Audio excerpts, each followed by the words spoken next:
about another fun edition of Lunch and Learn with LaQuita and Adina. I wanted to be able to welcome all of our viewers that are streaming in from various social media areas, including Facebook, Twitter, Periscope, and YouTube. So we are definitely looking forward to being able to provide you with some wonderful information that will be able to help you. Today's topic is how to come out on top after a crisis. And I think you're really going to enjoy our special guest today. So if this is a topic of interest to you, I am definitely asking you to go ahead and like and share. Please make sure to go ahead and share this information with anyone. Share it across any of your social media links. And we are definitely ready and welcome to be able to start today's broadcast. So thanks again, guys, for joining us. I wanted to go ahead and introduce our very special guest, Miss Theadora Vosse. She is a business owner, and she is the owner of the Vosse Agency. She is based out of Austin, Texas, and Theadora is originally from San Francisco, California. And so she she is now officially a native Texan, although she was not born here like myself. She tried to get here as quickly as she could. So she is indeed now an official Texan. Welcome, Theadora, to the broadcast. And I just wanted to go ahead and give you just a brief introduction on Theadora. Again, Theadora is originally from the San Francisco Bay Area, and she began her career in the tech industry. And so she's worked for several different larger industry giants as a project manager. And so she definitely began to develop over time really a taste for entrepreneurship. And so she, there were so many different things that were going on with her on a daily basis that she decided, you know what, after having some very intense prayer, she decided that she wanted to go ahead and get educated really in financial business.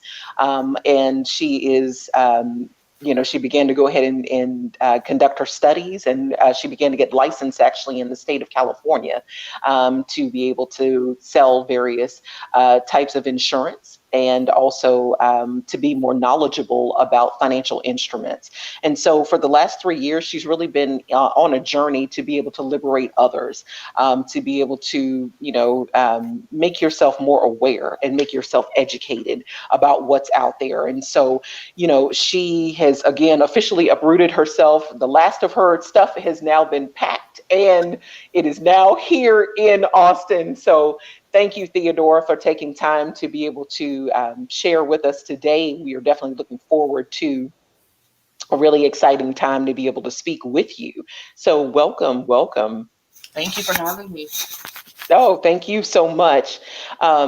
Theadora, I think we'll be able to definitely discuss several different things that are going to be of interest to both individuals as well as people who are aspiring entrepreneurs and existing business owners. Of course, we know with all of the upheaval that's happened because of COVID, there's been so many things that people have, just realized, hey, you know what, maybe I feel like I need to be able to do a little bit better with my finances. Maybe there may be other things that I need to be able to take a look at from an investment standpoint, just being able to make sure that I have different things that may be in place and that I am aware of everything that's out there that can definitely help me. And so I'm going to go ahead and kind of just jump into our first question that we have for you. And we're going to go ahead and get started in reference to finances and particularly with investment. So Theadora, what are some common misnomers regarding what a diverse portfolio is? Yeah, so that's a really good question. One of the things that I find when I sit down with most people is that they actually think they have a diverse portfolio because they might have an IRA and a 401k and a 403b, but they're in the same type of tax implications. You're still doing like a tax deferred strategy, right? So you're going to wait to pay later. So you're still not really diversifying all the way, right? Whereas you could have some tax-free options. You could have some, tax now options, right? So most people tend to think that just because they have multiple vehicles or multiple funds within their vehicle, that they're actually being diverse when they're actually not getting all the tax benefits that they could by having different types of vehicles with different tax implications. So that's one thing I find a lot of when I sit down with folks. Yeah. No, that's really good because I think a lot of times people don't even think about this. Theodora has actually saved herself a lot of money just by relocating to the state of Texas. And what do I mean by that? Texans are super blessed people. We are within, I think, a group of maybe 10 or 11 other states that do not have state income taxes. Mm-hmm. And that is extremely important when you are looking at potentially where you are going to live when it comes time for you to be able to wind down your career, wind down your business. And when you are ready to go ahead and retire and start taking distributions on anything that you have amassed, you may be hit twice.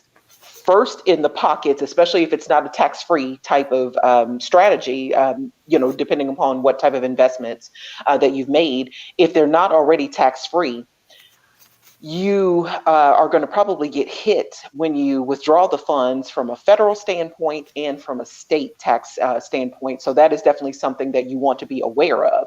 And so thank you for bringing that up, because I think a lot of people think, oh, okay, well, maybe I've gone ahead and I've made sure I have XYZ amount that I know I'll have access to. But you have to remember two things: taxes and inflation. Exactly. Everything may cost a little bit more by the time it's time for you to do that. And also the cost of living wherever you are going to live, that's going to make a huge impact too. Yes, a lot of people tend to think that their tax bracket is going to be lower in retirement, but that's often not the case. So that's a very good point about where do you want to live, what's your geography like, because oftentimes people don't take that into consideration for their planning, right? That's really good. Absolutely, absolutely. Well, considering everything that's happening, we know that we have seen huge market changes that have happened, not just since COVID, but really, I'd say at least over the last year or two. And so because of all of the different things, it was almost kind of nerve-wracking at some point to be able to even watch the news, to be able to find out what's happening with different markets. What would you say to people, Theodora, especially for people who have lost money that have, been in the market? Is there anything that they can do, I guess, that can help to stop some of the bleeding? Yeah, that's possible, right? I'll preface it with this though, just for everybody watching. I will say that anything that I say or maybe talk about today, definitely, fact check with your professional, because like I said, everybody's situation or circumstance is going to be different or unique, right? So there's some options you can do to like protect your money from the market, right? By transitioning it into different strategies, but you got to do what's going to be beneficial based on your overall portfolio and based on your end goal, right? And so what I've been doing for a lot of my clients is actually rolling their money over out of the market into other vehicles that will get them protection on their money. So when the market's going negative or zero or below, right, we're going to be constantly protected just based on some of the strategies that we've put together for our clients. So we've been doing a lot of annuities, those types of vehicles for our clients. But like I said, definitely make sure that it's in line with your portfolio, right? Make sure it's in line with your end goal, right? Yeah. Absolutely. Absolutely. No, that's really good. And I think that's so good that we started off in reference to having a diverse portfolio, because people think that sometimes investing just means I am specifically only looking at a money market account, or I'm only looking at stocks, I'm only looking at insurance, when there's a combination of different things that you can do on top of maybe something like real estate investing or other types of things. So that is part of helping to diversify your portfolio as well, right? Exactly. Perfect. Well, we've heard a lot, of course, in the news, Theodora, since probably, April or so, in reference to the CARES Act. Yes. And, we know that the CARES Act was very, very comprehensive. A lot of people probably think a lot about the CARES Act because of the $1,200 stimulus check payments, which went out to certain people who qualified for it, and maybe for like SBA loan funding. Can you talk a little bit more about the CARES Act in reference to how it may impact people who are interested in investing, or people that may be interested in retirement, how that may affect them right now? Yeah, definitely. So, one thing to think about, especially for people that have like, okay, well, actually, let me back up a little bit. The CARES Act, right? So, what the CARES Act is, it was a COVID relief attempt, right, for folks to be able to withdraw from eligible retirement plans due to emergency situations because of unemployment or any hardships, things of that nature, right? So, one thing I do want to highlight, right? We talked about end goals. That's my big thing, your end goal, right? So if you have a 401k or you have a 403b or even an IRA, most people, when they're contributing to employer-sponsored plans, you're only contributing to that plan while you're working for your employer, right? So if you're going to take distributions from an account like that, that's something to keep in mind. By using the CARES Act, because you're not necessarily inclined to have to pay that back, right? So you just want to keep in mind about your account balance and what your end goal is going to be, right? Now, the other thing to keep in mind is from taking distributions, there are tax implications for the following tax year, right? So there's just things to think about. So if you're not equipped to handle that amount this year, I don't know that necessarily you'll be able to handle that the following year. So that's just something to keep in mind, because any distributions will be counted as income, right? So those are just some key things to think about when it comes to distributions. Definitely think it's a great way to be able to, redirect some of those funds to a different type of vehicle with a different tax implication, right? So that's a good opportunity for that as well. So if you're gonna take it out, be strategic, right? Come up with some other ways, not just take it out to pay off any emergency expenses. How can you redirect those funds to be beneficial for you in the future too? So that's something I'm about. Yeah. No, that's really good. And the thing is that we know that there's been so many different iterations of the CARES Act.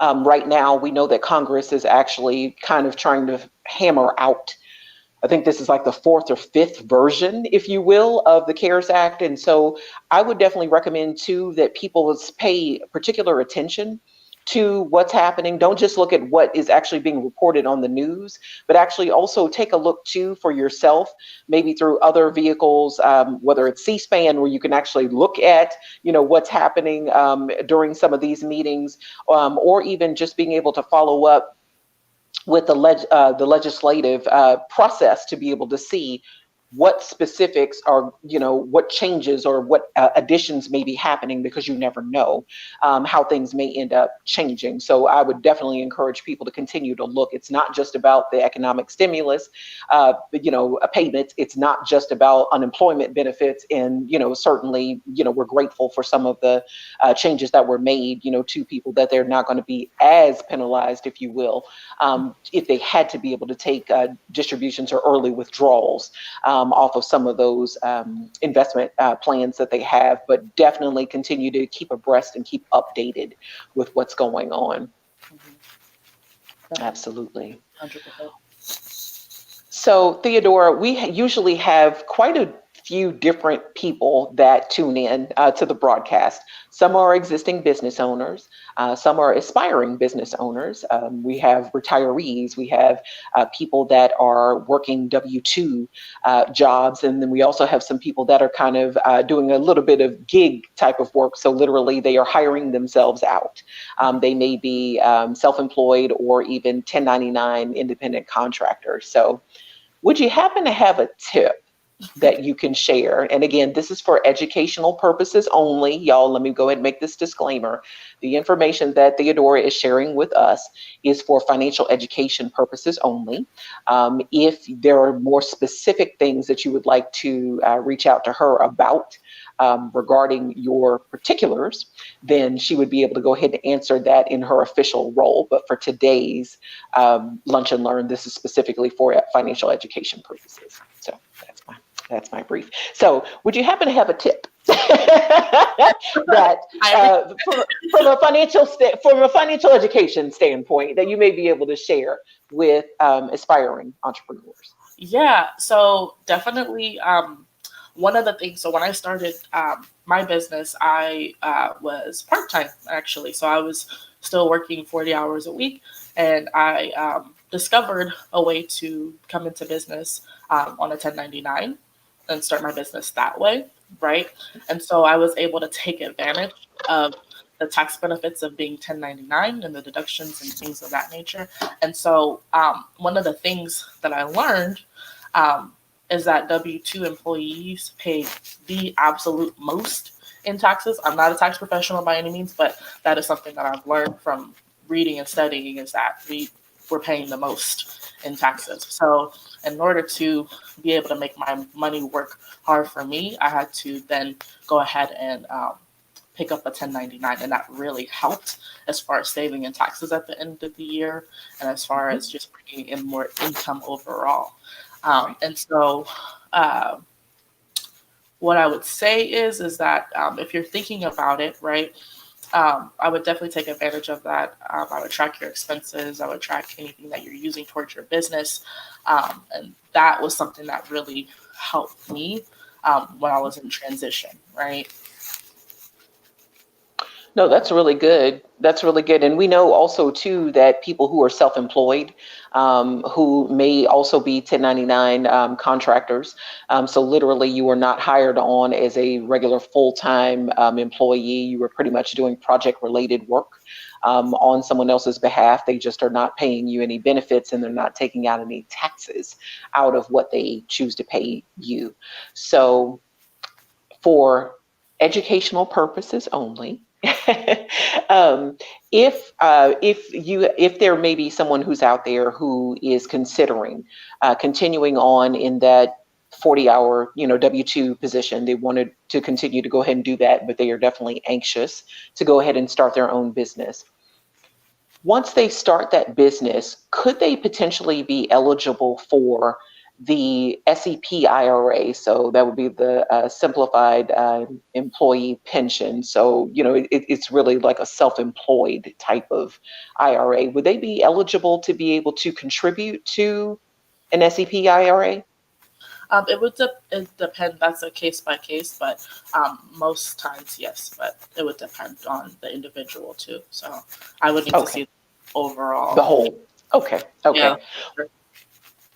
Okay. Well, the reason why I ended up bringing that up is because with a regular IRA, there's typically a lower cap in reference to what you are actually eligible to go ahead and contribute on an annual basis. So if I'm not mistaken, I think right now it's at 6,000. Around. 6,000 if you're under 50. Mhm.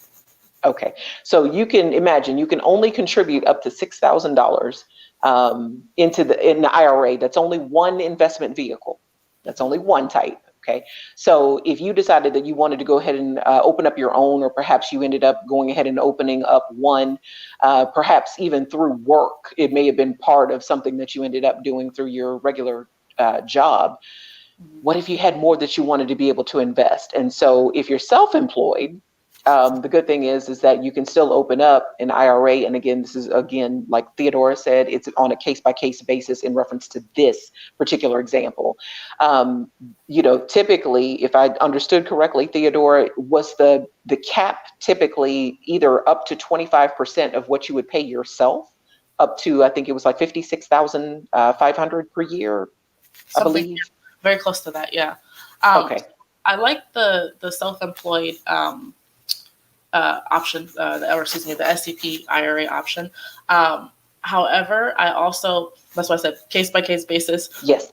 There's also certain types of insurances, like some of the ones that I offer, that can be used as a saving strategy as well, which would put you in that tax advantaged space where you're not paying taxes down the road.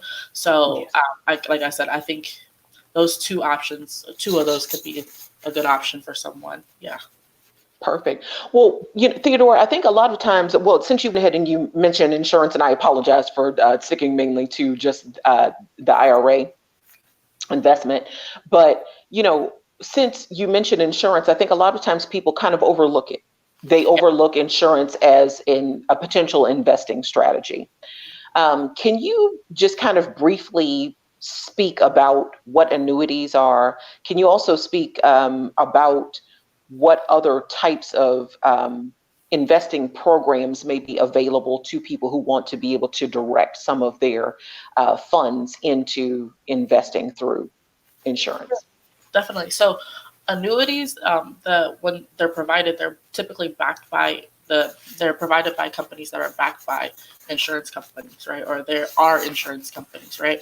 And so annuities still fall though into a similar tax implication as 401ks. However, you're not going to lose, indexed annuities, you're not going to lose money in the market. There are variable annuities, right? But indexed annuities, you're not going to lose money in the market. So same tax implications as a 401k or a 403b, IRA, right? All of that, but not the loss that happens with those types of vehicles. So if you were going to stay in the market, you could do something similar to that. Now, insurances, I think it's really interesting how they're overlooked because for like in the 1900s, right, for 50% of people were saving into insurance. So that was like the primary way that people saved before. Investing into the market is a new age thinking that's only as of the last 50 years, right? So folks like, I'll give you an example, JCPenney during the Great Depression, right, when their stores were going to close or shut down, they actually had a life insurance policy that had accumulated a lot of cash, and they were able to keep their stores up and running. And there's a lot of examples like that. Walt Disney started his some of his theme parks from parts of using his life insurance planning as well. So there are ways to accumulate cash inside of a life insurance policy, right? So it's just funny how that shift in thinking has happened over the last 50 years, because that's not how we used to save. So interesting, yeah. No, I love that, because I think also too, a lot of people, just typically think, oh, well, okay, well, when you say insurance, it's only going to be just really related to life insurance. There's multiple types of insurance products that are out there. It's only for when I die. That's I think that's why it's called life insurance, because traditionally it was something that you could use while you're alive, but our connotation with it has definitely changed to something more morbid, because it's more focused on death instead of, how can I use this to benefit me while I'm alive? Yeah. Absolutely. Absolutely. No, that's really good. What have you found? What have you found has been, I guess, one of the more frequently asked questions that you typically get when it comes down to using life insurance as an investment vehicle? So that's twofold. So I get like there's two that I would say. So the first one is, well, okay, I don't have kids, like I don't have family, I don't have heirs, like what, why would I get life insurance, right? Now here's one thing. If you are to, like say you have like family that you're going to pass things on to. I'm not married yet, so everything's going to go to my sister right now, right? Savannah, if you're watching, X that from your mind, because I'm going to be here for a while. But I'll let her know. So if you don't have children or someone that you want to pass it down to yet, if you have vehicles that are in that tax implications, like the 401k or the way the IRA is, the taxes have to be paid on them, right? And so a lot of times your folks are paying them that lump sum that same year, which they can't necessarily afford, right? So insurances can also be used as a way to take care of estate taxes and things like that. So that's something to think about when it comes to, I don't have children. And that's great, but it's just kind of a selfish way to think a little bit about it. So think about it like, okay, how can I strategically pass this on to my family and not leave behind a big mess? And that's one of the cleanest ways, I would say. And then the other question that I would say is that people, I guess, don't understand how insurance companies can offer these types of benefits, right? And one of the things is they're some of the strongest types of capital, right? So banks actually also will have something called bank-owned life insurance, and corporations too will have corporate-owned life insurance, and their capital is with insurance companies. So banks do this too, corporations do this too, right? And it's considered tier one capital. So these are some of the strongest companies, right? I can name like several different banks that have, gone down during the crisis, right? But how many insurance companies can you name? And typically, if an insurance company goes under, guess what? There's another company reinsuring that company that's backing them up, right? So it's a very strong industry. So that's one thing I would say. So that's like just where that mindset is. Yes, that's how they can provide the benefit, because they have to have, by law, a certain amount backing them up if they're going to say, I'm insuring this contract. I'm offering this. Yeah. Okay. Okay. Well, I'm going to go ahead and just take a brief break. Thank you so much, everyone. If you have just tuned in, welcome to our special topic today with Lunch and Learn. We are here with the fabulous Theadora Vosse. She is the owner of the Vosse Agency, and she has been sharing with us some thoughts that she's had regarding how you can come out on top after a crisis. And so we've primarily been speaking about different financial vehicles that people need to be aware of. We definitely want to be more aware of making sure that we're staying diverse, making sure that we are paying attention to potential tax implications as you go through, because guess what, guys? You don't want to do something that's all 100% tax, deferred, which means that you pay the taxes when you get ready to withdraw, or something that will just be 100% tax free. Because guess what? There's not anything that's 100% tax free, but there are specific things that are available out there. And so you want to make sure that you have a good mix of everything. Why? Because, bland is boring, and so you want to have multiple things that are working for you, right? Am I right? Okay. And so this is actually a great time for you to be able to kind of just take a look at where you are. Take a look at, if you haven't started investing, perhaps maybe this may be a great time to be able to meet with someone like Theodora, or to be able to meet with someone else who may be in your immediate area that may be able to answer some specific questions about your individual situation. And again, we're really happy that Theodora is here, because she is indeed licensed across multiple states to be able to speak with people, to be able to talk to people about life insurance, to be able to speak about different financial vehicles that people can use to be able to invest, to be able to plan for their future, to be able to do different things. And so we know that so much has been happening with COVID. We've kind of gone over a little bit about the CARES Act, and there's been different provisions that have been in there even for people who may have to withdraw funds during this time because, of extreme economic hardship. So, just be thinking about that. And so, again, we hope that you will go ahead and like and share this broadcast across all of your social media networks. We definitely appreciate you for taking time to be able to tune in. Our fearless co-host, Miss LaQuita, is resting her voice today. And so I'm really grateful for the opportunity to be able to join you guys. And so we just wanted to be able to just kind of go back over that. And I definitely encourage you to be able to watch this again, because Theodora has definitely given us some great information so far. We have actually covered a lot of what we wanted to cover today, but Theodora, I wanted to be able to bring up something that you and I have spoken about individually. Mm-hmm. We know that there's a whole lot of transition that's happening out there with people, right? Yeah. So we know that people may have been forced to leave their jobs. We know that people may be looking to be able to look for different work, but perhaps when they left a job voluntarily or involuntarily, they may have actually had monies that had been saved up through the old employer. Mm-hmm. What would you say to people who say, oh, I'm not going to worry about moving the money. The money's going to be safe. I'm just not going to worry about it until I go ahead and pick up that next job. What would you tell that particular person? Move it. No, I'm just kidding. No, see, I would say that quickly. It's quickly. The thing is, I don't know if y'all remember Mervin's. That's a throwback. That company went bankrupt, right?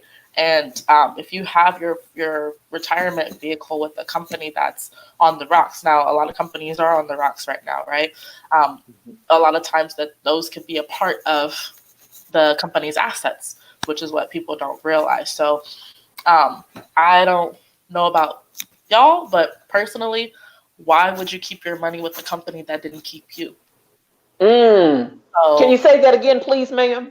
why would you keep your money with a company that didn't keep you? One more time for the people in the back, right? Please, please, But please.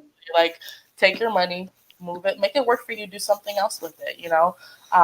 Like I said, these times of tragedy, oftentimes some mindsets that we need to shift as a country, as a people, is that to bury the head in the sand, the ostrich approach, right? It doesn't work, right? By not looking at it, it's not going to make it go away, okay? Like, it's Right. going to be there, right? And it probably will get worse. Yeah.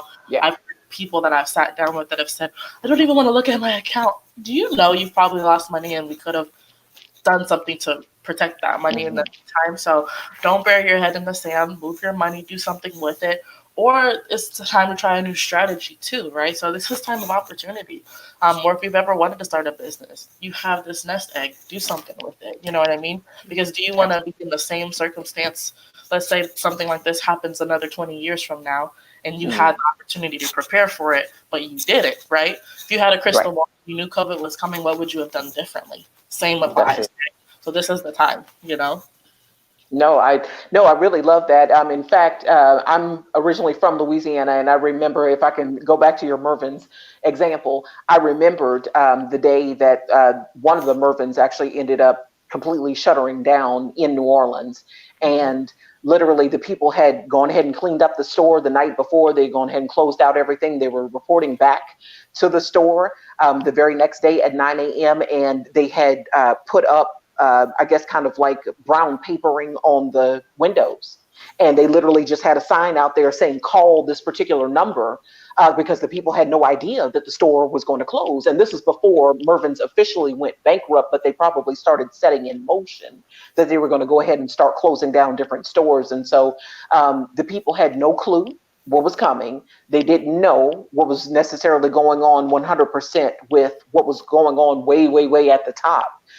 Because Mervin's, if I'm not mistaken, was based out of California, right? I believe so. I think they were headquartered in California. So for those of you who don't know what Mervin's is, consider kind of like a Kohl's. I know it's been a little while since there have been Mervin's out there, so kind of considered, Mervin's kind of like a Kohl's. They had really great deals on all types of different things. But when Theodora mentioned that your pensions that may be in a company investment, fund that they helped to set up, perhaps maybe the company ended up contributing towards the plan, and then you contributed towards the plan. So when a company goes into bankruptcy, they are looking at what assets are available. So not just what cash that they have on hand, but the other types of assets. It could be equipment, it could be inventory, it could be all types of other things, as well as your retirement money that you have. So if people find themselves, Theodora, working for some company that has maybe gone ahead and declared bankruptcy, is there anything that they may be able to do to be able to hopefully move some of those funds, I guess, to be able to roll anything over? Is there anything that they could maybe do? So one thing that I'm not sure of, so I don't know if, like, for instance, let's say a company declares bankruptcy, and you know how, okay, so if you have a 401k or like some type of retirement savings plan with your company, sometimes there's companies that don't allow you to roll over your money while you're still employed with them. So Right. in that particular case, I'm not sure if, due to a company declaring bankruptcy, if someone would now be able to go ahead and move their money, right? Okay, So gotcha. I'm not 100% sure of. But if, let's say, your company does allow in-service distribution, which is to move your money while you're still employed, I would go ahead and move it into some other vehicle that's going to be suited for your retirement. And that also, you won't have to, if you're not intending on doing anything with it, that you won't have to pay any fees to roll over into. And there's quite a few things that you can roll over into without having to pay any penalties or fees for rolling over or taxes. So I would definitely No. vehicle. Yeah. Okay, well, and what about Theodora? It may not have, say that the company ended up offering alternate types of services. So literally they were contracting with the third party vendor.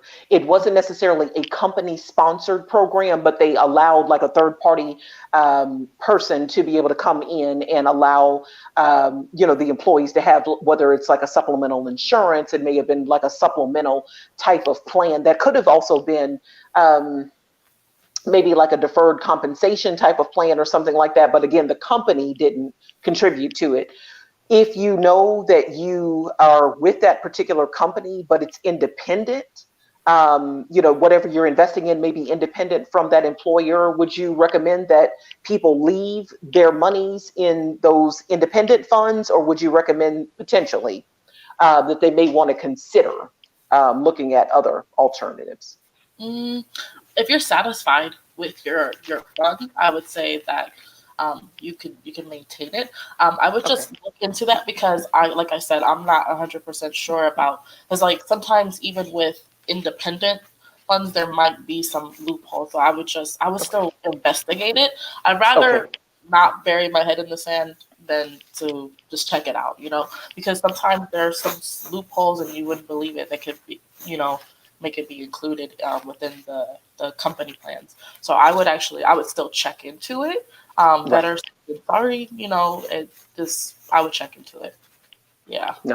No, that's really good. Thank you so much. I just thought about, I thought about that and I was like, wow, I remembered in my time, at least when I used to work for public agencies in Louisiana, of course, we had a whole lot of supplemental insurance opportunities. We had other types of plans that were available that the state didn't necessarily contribute into, but you could have chosen on your own to be able to get, supplemental things. So just wasn't. I know that when I contracted a lot with some of these different companies, the rules get a little kind of fuzzy. So I would always 100% check on it. Yeah.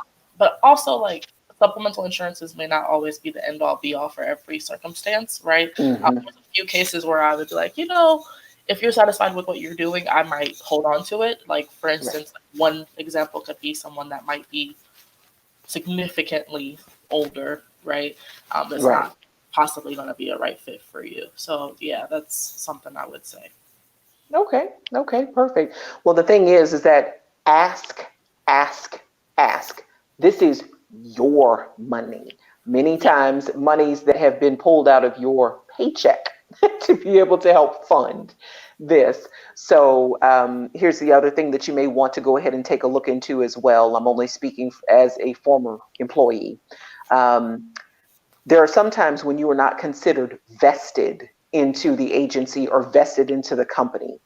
And once you're vested into that agency or into that company, that means that when you leave, you would actually be able to take your share as well as the company share that they have contributed to a plan with you.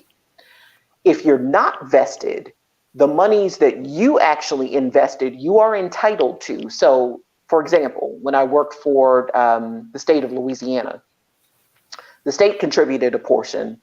I had to contribute, I think it was 8% that was taken out of my check. When I left the state of Louisiana, because I was not fully vested and because of my age, I was not eligible to be able to take the contributions that the state made on, to my particular retirement. But I owned my own, share. So make sure that you are asking the right questions too, whether or not you were vested to be able to take those monies and which monies that you would be able to take with you when it's time for you to be able to roll over or move, any of your retirement, vehicles over. Did you have something you wanted to say, Theodora, on that? Yes, because you said ask. Another mindset that we need to shift, right, is that it's taboo to talk about money, right? Because I find that it's before I got into business, right? Because I have a lot of business partners that I work with and commingle with, and it's just interesting how freely we discuss money, how freely we discuss finances when before, like, if somebody would ask me, oh, how much money do you make? I'd be like, wait a minute, that's so personal. Or what are you stepping into? Wait a minute, that's for business, you know? But I think we have to get out of that mindset of, like, don't ask about or don't talk about. It's not taboo, and you never know who you might stumble upon that can actually point you in the right direction, right? Mm-hmm. Also, when it comes to people that have good intentions, a lot of times we all get our money habits and our money blueprint from our friends and our family members, right? Yes. Yes. So we have to be aware of our default settings when it comes to our beliefs on money. There's a good book for that too. It's called Secrets of the Millionaire Mind. And that really talks about how to shift your money mindset. So I would suggest that for a lot of people, especially the aspiring entrepreneurs on the call. That's the Secrets of the Millionaire Mind. It's a really good book. But yeah, that's something I would tag on to what you said. Yeah.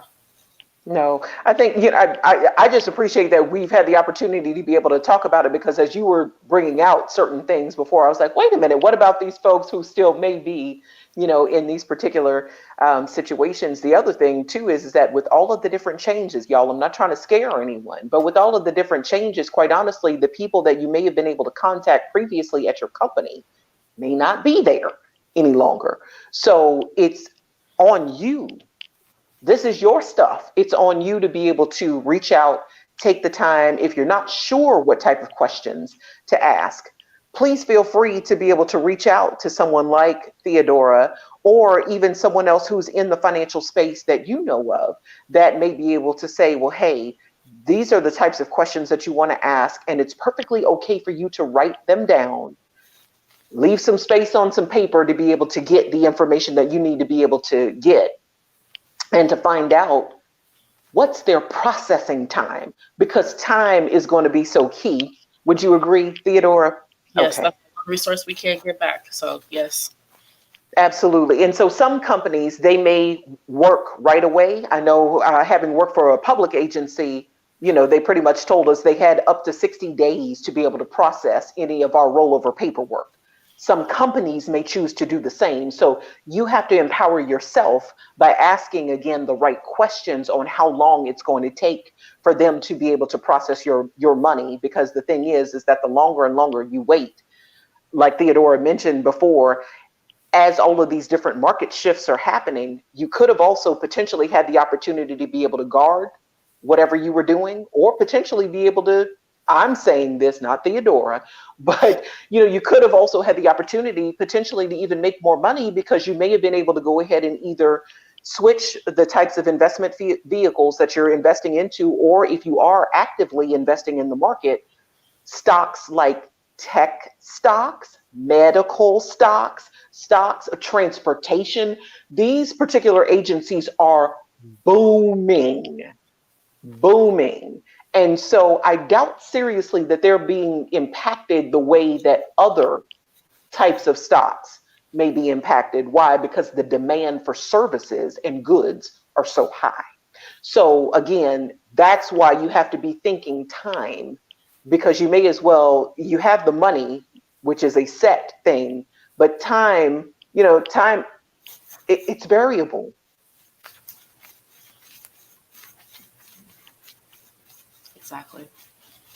Exactly.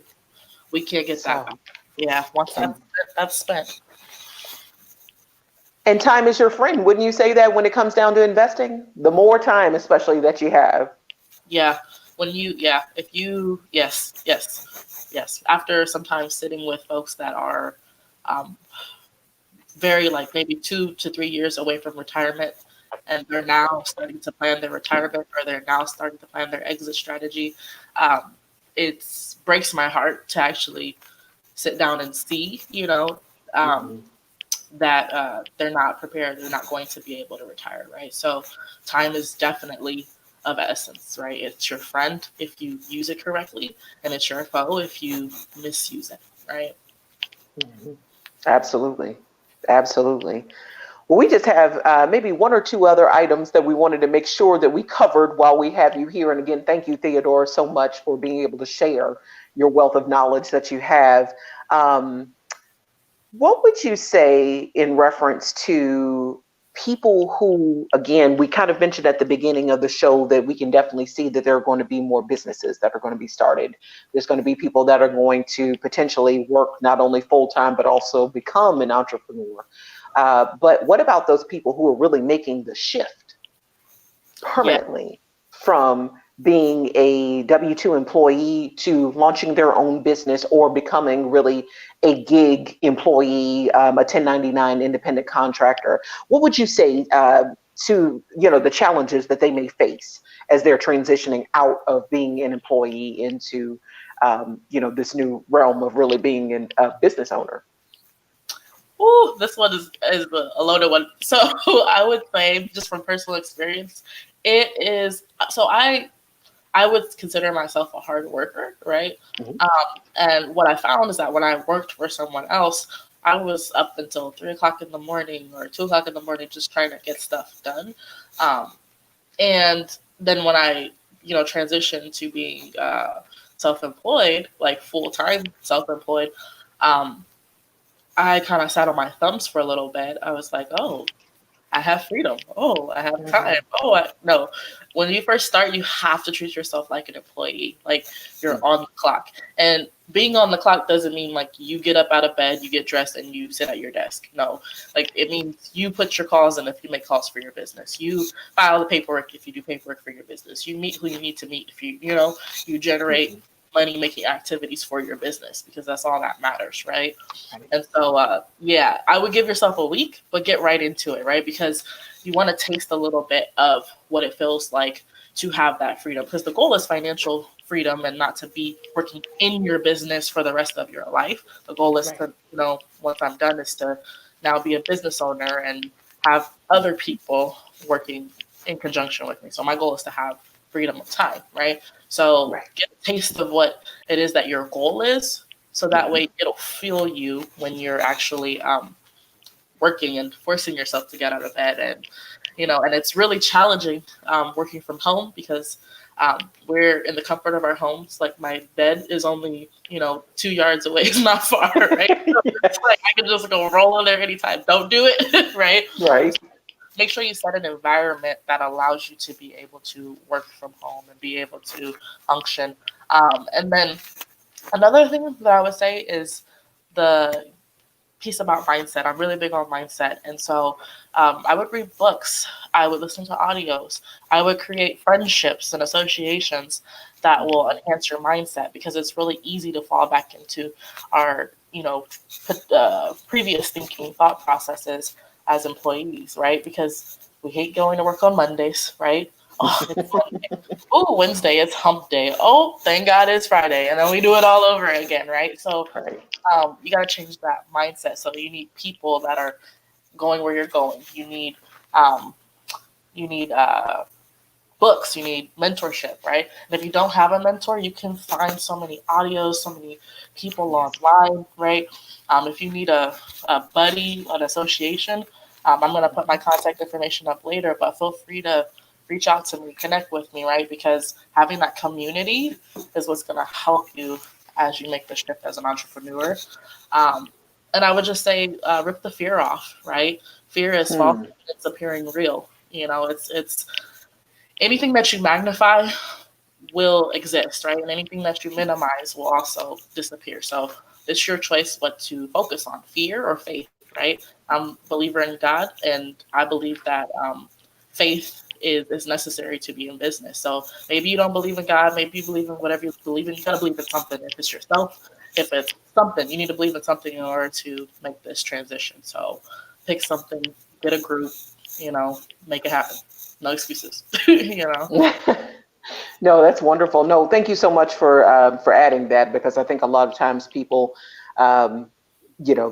it's honestly a shock, especially when you've been working most of your life for someone else, and then you step out and you're like, okay, I'm not sure what I get to do, but no, it's really good to be able to maintain that schedule. The other good thing too is that you can choose how you want to order what you want to do for the day.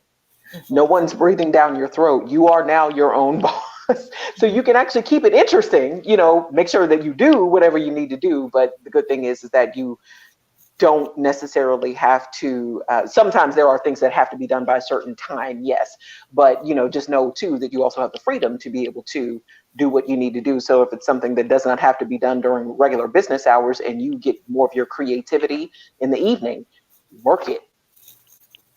Work it. Yeah, it's so true.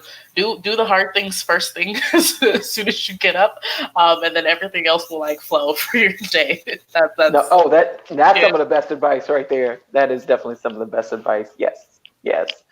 Well, Theodora, the last thing that we wanted to mention was that you are actually willing to do some complimentary reviews actually with people. So again, we know that this particular Lunch and Learn was really for financial education purposes, and that there were certain things that you couldn't get into because, of course, you don't have the person's complete financial picture, and you're not exactly familiar with what they're doing. So is there anything that you wanted to be able to share, and you're free to share, your screen if you like to, anything else that you wanted to share with the audience? Yeah, so I'll share my screen with y'all. And so I am primarily on Instagram, and also this contact number that I have here, please use it wisely. But it is my office line, so feel free to leave a message and I will get back to you as soon as possible. I'm going to share my screen real quick. It's been a pleasure being with you guys today. Thank you. Thank you. Thank you. Thank you. I don't think we had any particular questions that I can see so far. Okay. I guess my entire screen. Okay. Yeah, there should be an option to be able to share your screen, but if not, if you don't see it, then we can also go ahead and put the information also in the chat if it's easy, as well if you're having. Okay. Can you see it? I can't see it right now, but yeah, we can definitely go ahead and. Yeah, I'll post it in the chat right now. Yeah, that'll be perfect. Thank you, thank you, thank you. And although Theodora, is in Austin, that doesn't necessarily mean if you're in a different state that she can't assist you. So, please feel free to be able to reach out to her. Again, she is licensed in multiple states across the country, and she also has a very vast network as well. So, I would definitely encourage you to be able to take the time. I can tell you in our interactions, Theodora is very, very knowledgeable. She's very easy to speak with. And so you definitely want to be able to make sure that you are educating yourself on everything that you can. And, whatever you can do to equip and empower yourself to be able to move forward and to be able to make some great decisions for yourself. That's definitely what we, wanted to be able to help you to do. And this, based on these things that we've discussed, this is how you can come out on top after a crisis. And so, Theodora, I'm actually going to leave you with the last few words. If there's anything that you'd like to say to our audience, you are free to do so. Yeah, thank you so much for having me. First of all, this was awesome.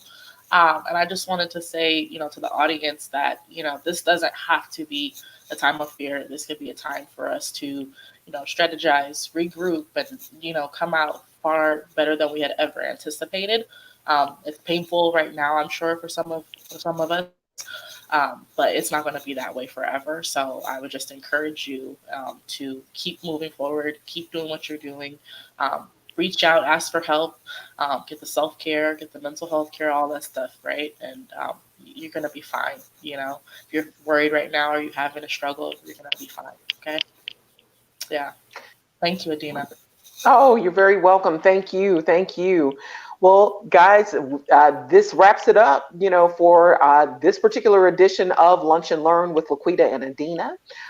Again, thank you so much to Theadora Vosse, who has taken time to be able to speak with us regarding different issues regarding financial education, financial investing, and options that you do have. There's always an option, y'all. There's always an option. So we definitely appreciate you for tuning in. Thank you so much to all of our viewers across Facebook, Twitter, Periscope, and YouTube. Please continue to like and share. we definitely encourage you to be able to share this across all of your social media platforms. And we should be back again very, very soon. Typically, we have our lunch and learns on Tuesdays and Thursdays right here, 12 to 1 p.m. Central Time. Again, thank y'all so much for joining us. It's definitely been a pleasure. We look forward to seeing you again soon. Take care. Enjoy the rest of your day. Bye-bye.